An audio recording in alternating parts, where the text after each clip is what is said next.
ಓಂ ನಮಃ ಶಿವಾಯ. ಹರಿ ಓಂ ತತ್ಸತ್. ಶುಭೋದಯ ಎಲ್ಲರಿಗೂ, ಯೋಗ ಬಂಧುಗಳಿಗೆ. ಇವತ್ತಿನ ವಿಷಯ ಆರೋಗ್ಯದ 3 ಸೂತ್ರಗಳು ಯಾವೆಂದರೆ ತಲೆ, ಹೊಟ್ಟೆ ಮತ್ತು ನಮ್ಮ ಪಾದಗಳು. ಈ ಪಾದಗಳು ಹೆಂಗಿರಬೇಕು, ಹೊಟ್ಟೆ ಹೆಂಗಿರಬೇಕು ಹಾಗೂ ತಲೆಯ ನೆತ್ತಿಯ ಭಾಗ ಹೇಗಿಟ್ಕೋಬೇಕು ಅನ್ನೋದನ್ನು ತಿಳ್ಕೊಳ್ಳೋಣ. ನೆತ್ತಿಯ ಭಾಗ ಯಾವಾಗಲೂ ಕೂಲಾಗಿ, ತಂಪಾಗಿ, ರಿಲ್ಯಾಕ್ಸ್ ಆಗಿ ಇರಬೇಕು. ಇದು ಒಂದು. ಹಾಗೆ ಹೊಟ್ಟೆ ಚೆನ್ನಾಗಿ ಕ್ಲೀನಾಗಿ, ಆ್ಯಕ್ಟಿವ್ ಆಗಿ, ಸದೃಢವಾಗಿ ಹೊಟ್ಟೆ ಭಾಗ ಇರಬೇಕು.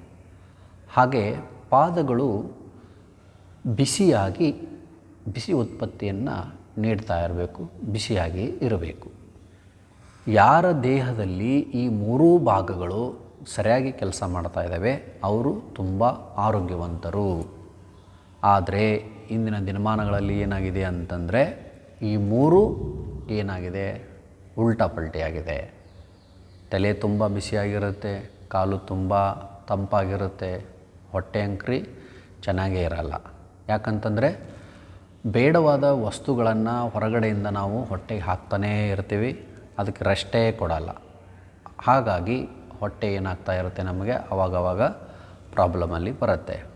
ಹಾಗಾದರೆ ಇವನ್ನ 3 ನಾವು ಚೆನ್ನಾಗಿಟ್ಕೋಬೇಕಾದ್ರೆ ಏನು ಮಾಡಬೇಕು ಅನ್ನೋದನ್ನು ನಾನು ಮುಂದಿನ ಭಾಗದಲ್ಲಿ ನಿಮಗೆ ತಿಳಿಸ್ಕೊಡ್ತೀನಿ.